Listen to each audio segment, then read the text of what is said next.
I wanted to make a quick little loom explaining the competitor analysis that I've done. So the first tab that we have is the resources. Let me put myself here. Is the resources. You have the URLs. It's pretty straightforward. And here you have written down what type of thing is it. For most of these, it's straightforward. If your Instagram is going to be Instagram, and if you have a specific website, it's going to be a specific website. But for some of them, like this article, you just have like a Forbes link, so it could be a bit helpful to have like, oh, it's an article on vegan meal delivery companies in London, so that's why I kept it. And here's gonna be the link to this very video. Then I made a spreadsheet on the possible features that we could have, and I compared a couple different companies just to see what features we could introduce and like which of them have what. And they're as follows: instructions on heating up and eating. So you don't have to call them, everything is straight on the package that you get. Then you have a readable menu in the box discussing like the ingredients of what you just received, the readable nutrition value, so calories, fat, all that. Then menus and nutritional value on the front instead of wrapping it around the box, like we discussed on the group chat with the food that Deepak received. Just-in-time delivery. So basically, what it means is you order a meal, and then they, as soon as like the order is processed, they start preparing it. Then inclusivity for all and not just vegan marketing is something that I discussed with Salim. So it is not just marketing to people who are already vegan, but also trying to encourage other people who might be eating meat and everything like this to try some plant-based meals. And I left some additional comments on those that were not just purely vegan brands, so that we have, a more in-depth look. All of them were focused on health, well-being, and gym, exercising lifestyle. So I mentioned it in the features as well. Different plants catering to different lifestyles, so whether it's vegan, vegetarian, gluten-free, focusing on losing weight, focusing on gaining muscle. You can choose a plant that's specific for you. That's what that feature means. Macronutrients information is going more in depth on like what this meal would be doing for you when you have a certain plan. For example, if you're trying to lose weight, you have macronutrient information, and then you explain to the people why it's good for losing weight. Simple to the point marketing is not trying to convince that you're perfect for everybody, but having a specific target audience that you're trying to address. For some, it's students, for some, it's families, for some, it's, busy business people. And of course, like it can expand and more people are going to be using it. But at first, it's good to have like a very specific group you're trying to market to. Then there's the commentary on the meals and how they are made, who are they best for. So it's basically describing the process of creating it or the idea or anything that would give people additional context and feel more in touch with the food that they're ordering. Then there was the number of menu items to choose from. Again, from my colleague Salim, he said we should probably go for 12 or more. So that was the cutoff line. And then in the comments where I could find specific ones, I would put how many this specific company offers. Then you have one-off or subscription options. It's pretty straightforward. You either get a box with meals every week, every 2 weeks, or you can buy a meal specifically and it's just this one meal delivered to you. Then you have environmentally friendly packaging of both the food and what you send it in. So, rather than using plastic, trying to use carton, trying to use stuff that has already been recycled or is recyclable. Then this only appear on the Allplans website, which is a quiz that fits users to their perfect meal plan. Maybe you know your goals, but you don't know what would be best for you from what the specific website is offering. So this is what you can do, just take a quiz. Then flexible delivery, and what it means is that you can choose a day on which it arrives. You can change the date of delivery every week, like if it suits you more, and you get a message with like a 1 hour window in which this is going to be delivered. And then you can return packaging for free, which usually means you get a special label that you put on the box and you put all the recyclable materials from your order back in the box. And for some of the companies, it was that a delivery company would pick it up, for the majority of them that did offer this option, it was that you have to basically bring this box to the closest pickup store. So I can't say how close such a pickup store would be. I checked for my personal location, and for example, for all plants, it would be a 10-minute walk. So it's something that is actually a viable option for me. And then we have a category of Plant Sumo, and this is editable, of course, on what we decide to do, so we can compare how we stand in comparison to our competitors. Then I prepared a SWOT for specific companies that I discussed before. And after discussing it with Deepak, he actually advised me that it would be more useful to look at the overall industry rather than a specific company. So that's what we have here below. Just before I get started on it, I also pointed out the areas with no vegan meal per delivery. I don't know if this is something that we're going to be pursuing, but it's here just in case. And when it comes to the overall industry, I divided it into strengths, weaknesses of, well, the product quality and to the marketing strategy. Some of these, of course, will be overlapping, so we can't say for sure this is purely marketing, this is purely product, but I tried to divide it as much as I could. This is based on reviews, articles, and what's been said about companies who are in a similar situation to us. So, as you can tell, industry. So I will go over them a little bit quickly, hopefully, just to clear up any things that might be unclear. So delicious and filling meals, of course. There's a wide selection of dishes on the menu to choose from every week, so you don't have to get the same thing every week. Environmentally friendly with the delivery and packaging that is either recyclable, already recycled, or reusable. Different plans for allergies, lifestyle preferences that has been discussed. Some even offer to tailor the program to a specific client on a one-to-one basis, which is a bit more luxurious, but was highly praised by those of the customers that could afford to do that. There is a testing menu or plans available before you commit to a full subscription, or sometimes when you do already order something, get a taster meal, so you can see if you would like something different as well. Quick and flexible delivery, I discussed this beforehand. A lot of customers praised unusual ingredients that they would not have normally tried, prepared, or never even heard of, but suddenly got them in the meal and they loved them. There is, for some of the companies, an option to donate with charity with every meal and package you buy. So basically, every meal you buy, you also sponsor a meal for, I believe, a child. And in I don't remember which country it was, but I think it was All Plants who offered this. Then ongoing and relatively frequent menu changes.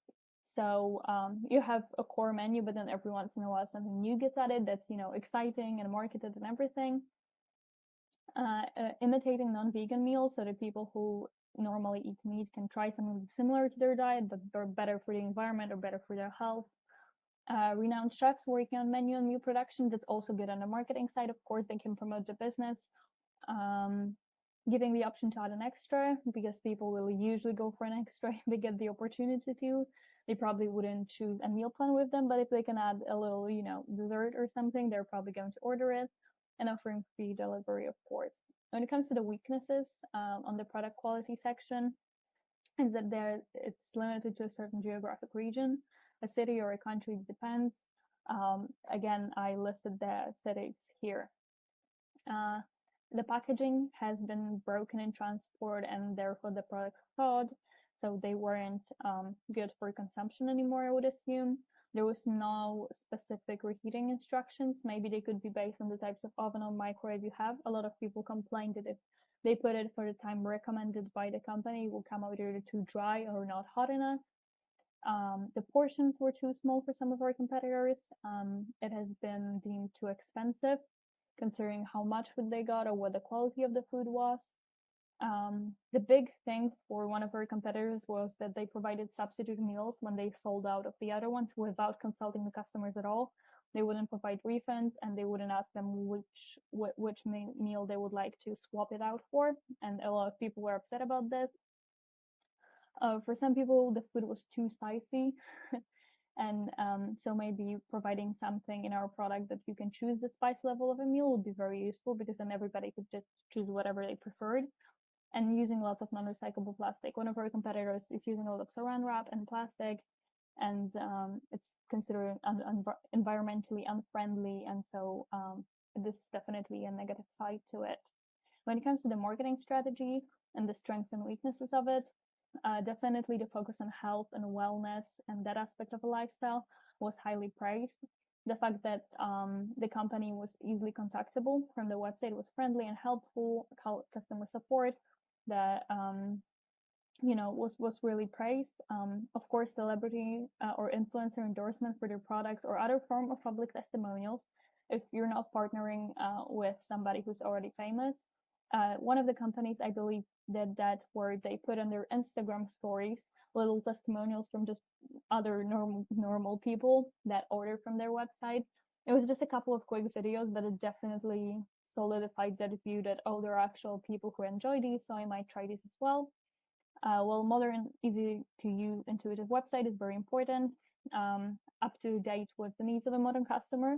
So some of the companies, for instance, deliver to offices, which is better for people who work at the office for 12 hours a day. A holistic approach, so you're not just trying to advertise a diet, you're actually advertising a change in lifestyle that again relates to the health aspect of it. Discounts and giveaways available. So for example, if like referral codes, there were referral codes at work, or there were giveaways hosted on Instagram when you comment or like a post or write a comment and the stories or do whatever else, then you would get a giveaway, either a 1 weekly subscription or a meal or whatever else it is that we prefer. Almost all of these had a very strong Instagram presence. They were making posts, they were making stories, they were making highlights, they were engaging with people on these apps. They usually had quite a high, relatively high follower count. So this is definitely crucial. One of the points that was made is that we should be marketing towards a very specific customer and not everybody at once. I discussed this before. First, most of these businesses raised awareness of them by word of mouth, and then moved on to like social media profiles. They did soft launches of their website. They were building hype for the websites with having a countdown timer or creating waiting lists for their products. Some of them created a teaser video, so maybe if you would have some footage from the kitchen or the staff, or even Diva could record something from the sort of founder CEO, then definitely it would be useful as well. They launched on Reddit, Product Hunt, Hacker News. Some of them cold emailed news outlets and their food critics to get listed on new startup lists. They started growing their contact list. So for example, customers who would sign up to a newsletter would get something for free, either like a free meal, or they would get a discount on a first couple of packages, for example. And then the number of newsletters I was sending was recommended to be twice a month, so that it's not too often, but also that your existing customers get notified of everything that's happening first. If we choose to move on to paid ads at a later stage, I've read that Instagram ads are the most effective, and then the Facebook ones. It's also useful to have a consistent blog. It is good for SEO and contains all the food updates, job openings, showing the process of both the company and the food making, and it definitely builds the hype as well. One of the very few things that I found is that some businesses add handwritten notes to orders, especially at the initial stage, which is where we're at, so it's perfect. It adds this personal touch and it's good for customer retention. Similarly, some websites have the option of the subscription, if you have it week after week, getting cheaper the longer you're with them, so that the customers are more motivated to stay. For the weaknesses on the marketing strategy section, a lot of the issues were with websites. They were difficult to navigate, outdated, not user-friendly, and what is also very important for busy people, not optimized for mobile, so you basically can't use them unless you're sitting in front of a computer.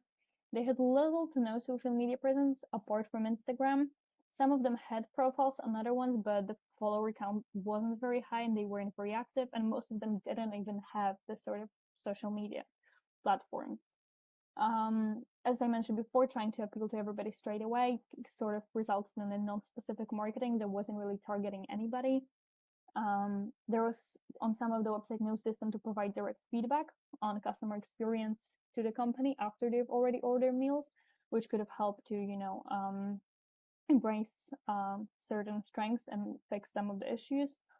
And then one of the things that I haven't thought previously about was that the list of ingredients, menus for meals, and other important texts should not only be on a PDF file, which was the case for a lot of these businesses, instead making sure that it is in HTML too, because it's good for SEO.